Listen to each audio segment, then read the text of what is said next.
Agora Brasília, José Maria Trindade. Salve, Zé Maria, bom dia. É isso, muito bom dia, Vitor. Bom dia a todos. Olha, Vitor, a impressão é que se o ministro do Turismo, Marcelo Álvaro Antônio, não tivesse esse foro privilegiado dos poderosos daqui de Brasília, estaria preso. Isso porque a Polícia Federal passou a mão nos principais assessores do ministro. E não são assessores do Ministério, né? Mas assessores pessoais. Logo cedo, o assessor do ministro, Matheus von Rondon, foi preso e encaminhado para a Superintendência da Polícia Federal. E lá em Patinga, no Vale do Aço, em Minas Gerais, foi preso o Roberto Silva Soares. O Robertinho, conhecido, um dos coordenadores de campanha do deputado licenciado, né, ministro Marcelo Álvaro Antônio. A história se repete. Uma lei aparece e, em seguida, bandidos tentam ultrapassar a lei, ou seja, burlar a legislação. A lei eleitoral dizia que os partidos políticos têm que colocar mulheres como candidatas, uma cota feminina. E aí o que fizeram os coordenadores de campanha? Decidiram fazer laranjas, é o chamado laranjal do PSL. Em Minas Gerais, a investigação começou com um repasse de quase R$300 mil para 4 candidatas que não tiveram votos. E aí se descobre que gráficas, empresas de pesquisa e comunicação colocaram notas na campanha dessas deputadas justificando gastos. Na verdade, essas notas são consideradas frias e o dinheiro voltava para a campanha de Álvaro Antônio, evidentemente, através dos coordenadores Roberto Silva Soares e o Matheus von Rondon. Olha, eles estão sendo processados aí por falsidade ideológica eleitoral, ilícito em crime eleitoral, formação de quadrilha, um conjunto de normas aí de indiciamentos, né, que poderá levar para a cadeia aí boa parte da assessoria do ministro Marcelo Álvaro Antônio. Logo no início da investigação, ele negou, ele disse que iria provar que não houve irregularidades, mas as laranjas, né, as candidatas que não tiveram votos, mas que devolveram o dinheiro do fundo eleitoral, que é dinheiro público, né? Esta foi uma campanha paga com dinheiro público. Investimentos poucos de doações por CPF, mas o grosso mesmo, dinheiro público. E aí o ministro se explicou e tal, e daí para frente não falou mais nada e continua aqui na esplanada dos ministérios. Então, uma ação de crime eleitoral investigada aqui em Brasília e em Minas Gerais.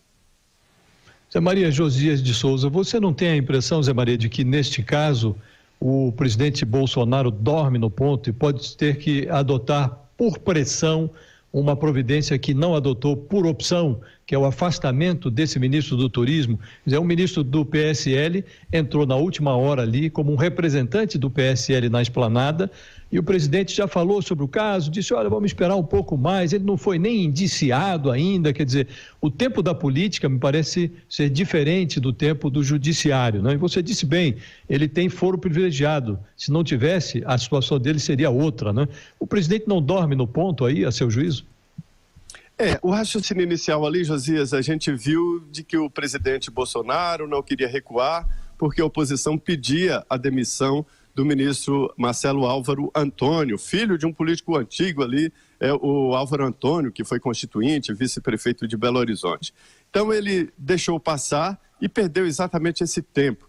Por outro lado, a cultura política daqui entende que certos tipos de roubos não são roubos. Por exemplo, isso aí seria um crime eleitoral e os políticos acham que se for prender todos que cometeram ilícitos eleitorais, não sobrava ninguém por aqui. E é isso mesmo. Aprenderam os políticos da velha política de que para ser eleito vale os diabos, né? Então, essa cultura permanece e entendem os políticos, inclusive está entendendo o governo Bolsonaro, de que esse é um crime menor. Isso aí é um ilícito eleitoral, não é exatamente um roubo para enriquecimento pessoal, né? Na minha opinião, isso não tem diferença não. Roubo é roubo, dinheiro público não privatiza nunca. Eu, Felipe Moura Brasil aqui, bom dia, meu compadre Zé Maria Trindade, concordo plenamente que Jair Bolsonaro já devia ter exonerado o ministro do Turismo, Marcelo Álvaro Antônio.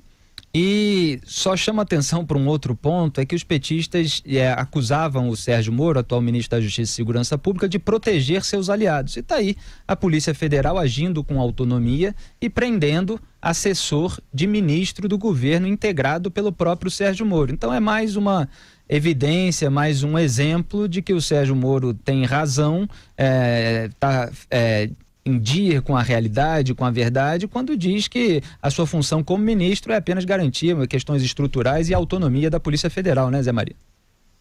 Exatamente. Não há essa divisão. E esse processo é exatamente em Minas Gerais e foi iniciado através de uma denúncia de um jornal de São Paulo, né? E aí começou a investigação. Felipe, só para explicar, hoje, basicamente, o financiamento de campanha eleitoral é público, dinheiro público, e existem normas para investimento. E aí o que fazem os donos dos partidos em cada estado? Porque partido político no Brasil virou lojinha, né? Uma lojinha, um local de ganhar dinheiro. E os donos, o que eles fazem? Eles espalham candidatos, pegam dinheiro público e divide entre os candidatos e depois pede o retorno do dinheiro ou parte do dinheiro. Como há uma cota para candidaturas femininas, né? Essas cotas são preenchidas através de candidaturas, mas ninguém faz campanha e o dinheiro volta, pelo menos em parte, para a coordenação ou do dono do partido ou de um indicado do dono do partido. É essa maracutaia, isso é roubo de dinheiro público, não tem outro nome, e que os políticos entendem que se trata de uma manobra eleitoral. Acho que você tocou no ponto, Zé Maria, e você explica muito didaticamente o que está se passando. É dinheiro público. Não importa se é pouco, se é muito, está sendo desviado, né?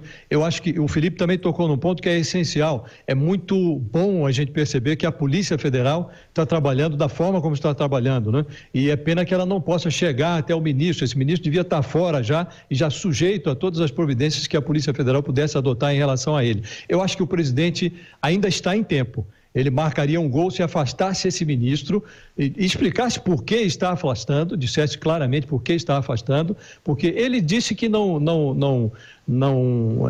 suporta a velha política, nada mais velho do que esse apodrecimento dos partidos políticos. Se o presidente quer se dissociar desse tipo de comportamento, precisa afastar esse ministro. Ontem já devia ter afastado. José Maria, e só para fechar, como é que repercutiu por aí a decisão do Senado de ontem à noite em relação ao projeto que agora pune o chamado abuso de autoridade dos juízes, integrantes do Ministério Público? Pois é, Vitor, em festa estão os parlamentares, né? Eu vou explicar por quê. Trata-se de uma combinação de jogada, presidente da Câmara e presidente do Senado. Existem dois projetos que regulamentam esse tal abuso de autoridade. Um na Câmara, né, que é esse aprovado no Senado, que é mais rigoroso, que pune, vinga melhor, digamos assim, os deputados do que o do Senado, que é mais ameno, o projeto Renan.